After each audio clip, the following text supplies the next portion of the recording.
Hey guys, picture this. It's past midnight. The world outside is completely quiet, but inside these walls, the air is thick with secrets. Welcome back to another late night deep dive.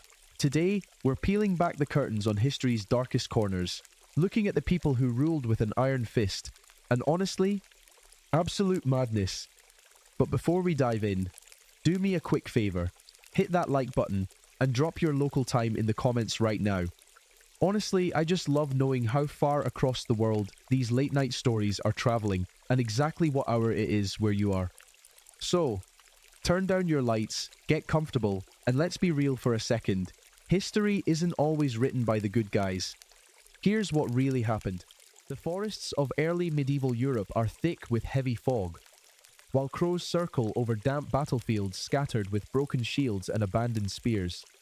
Cold rivers flow through dark valleys, where wooden villages sit clueless along muddy roads, and every distant sound of hooves carries the threat of war. Because in the fractured kingdoms of the Franks, peace is just a short pause between betrayals. You're entering the brutal world of the 6th century now, where kings divide territories like family inheritances, and queens build influence through marriage, alliances, revenge, and a survival instinct sharp enough to match any warrior's sword. And few queens embody absolute vengeance more completely than Brunhilda. History remembers her as intelligent, ambitious, ruthless, and terrifyingly determined. For decades, she becomes the center of endless cycles of murders, political warfare, and dynastic hatred stretching across multiple kingdoms. And, honestly, early medieval Europe feels less like an organized civilization and more like a bunch of armed families who are openly rejecting medical science. The story begins in Hispania, the Visigothic kingdom, where Brunhilda was born into royalty around 543 AD. She grew up amid court politics, Christian faith, military alliances, and the constant understanding that royal daughters eventually become diplomatic tools. A major historical fact shaped her destiny instantly.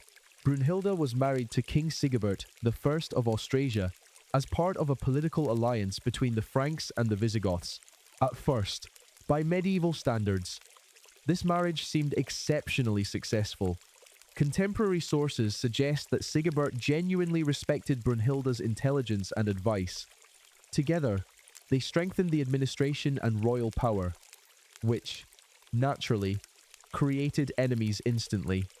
Because in unstable kingdoms, powerful couples trigger massive suspicion and paranoia.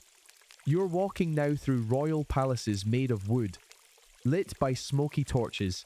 Warriors shout and feast at long wooden tables near roasted meat, black bread, and overflowing cups of beer. Hunting dogs sleep beneath the benches, and iron weapons hang on rough stone walls.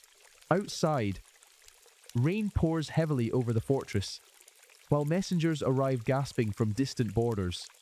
This is not the grand royalty of the Renaissance. This is the politics of survival, wrapped in fur cloaks. And, nearby, another queen is waiting, just as determined to dominate her world. Fredegund.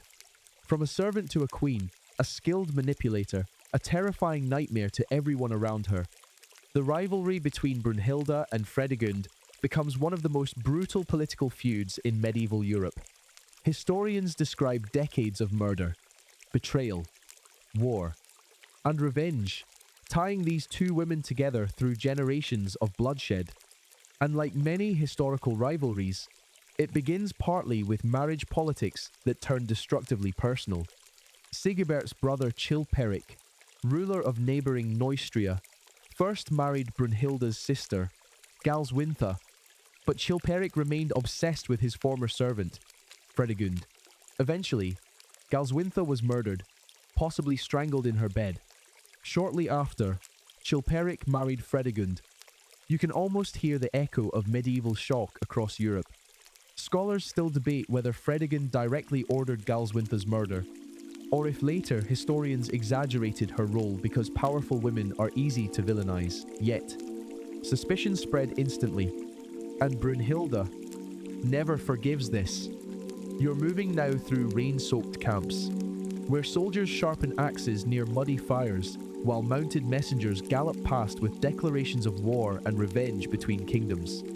Noble families carefully choose sides as alliances constantly shift.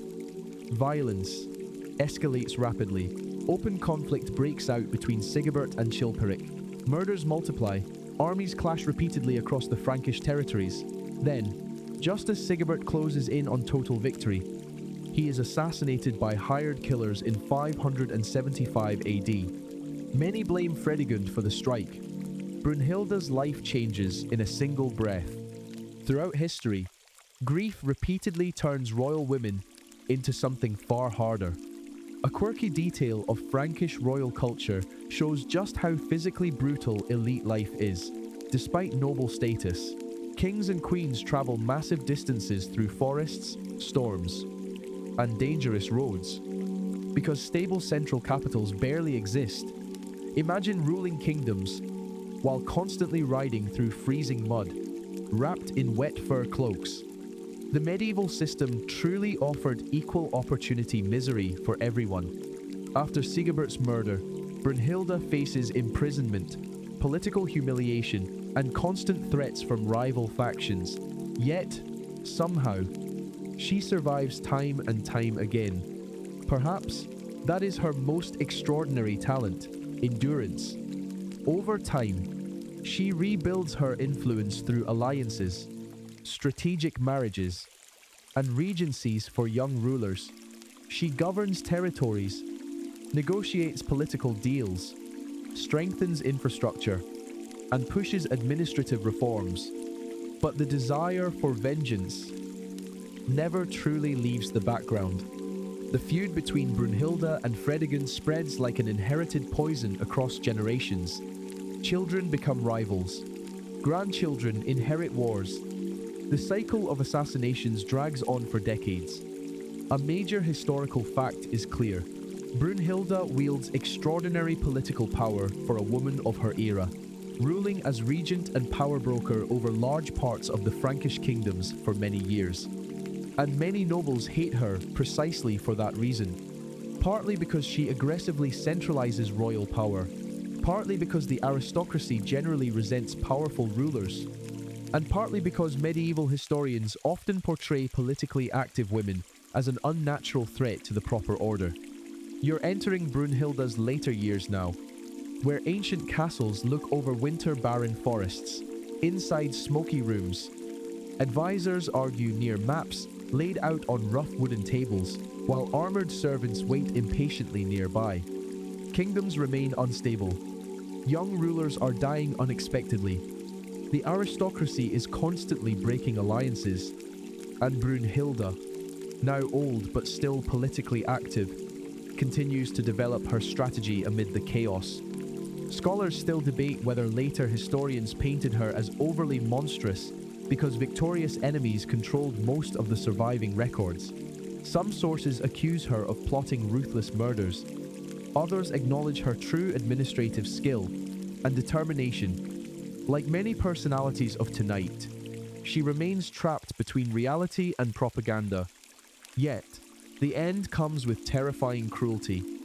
Eventually, Brunhilda loses the support of major nobles who ally against her with King Clotaire II, Fredegund's son, and medieval vengeance, once fully unleashed, rarely stops gracefully.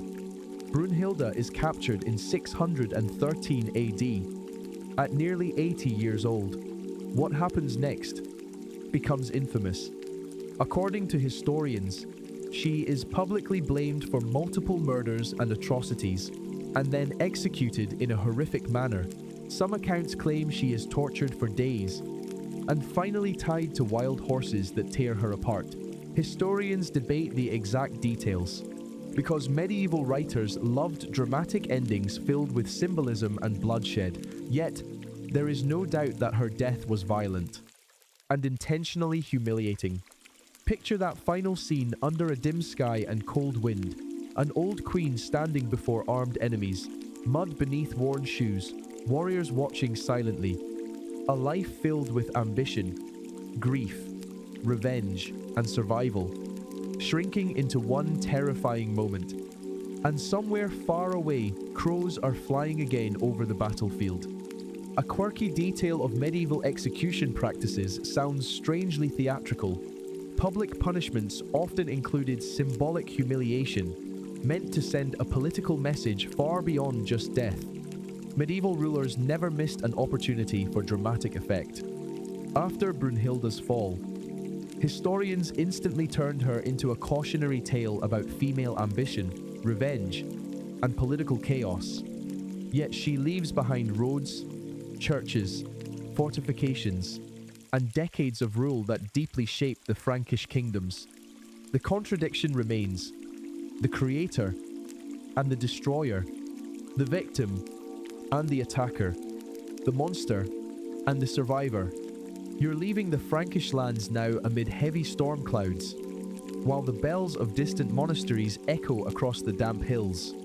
An even deeper superstition is waiting ahead, because in Castile, whispers of witchcraft and torture echo through royal hallways, where fear becomes the ultimate political weapon, and the next queen knows exactly how to use it.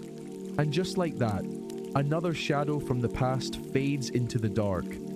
But here's the thing: the worst monsters in history, they slept perfectly fine at night, while the rest of the world trembled. Makes you think, doesn't it?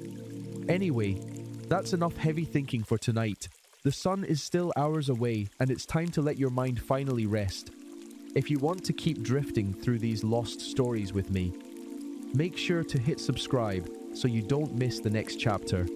But for now, close your eyes, sleep well, and I'll see you in the next midnight hour. Good night.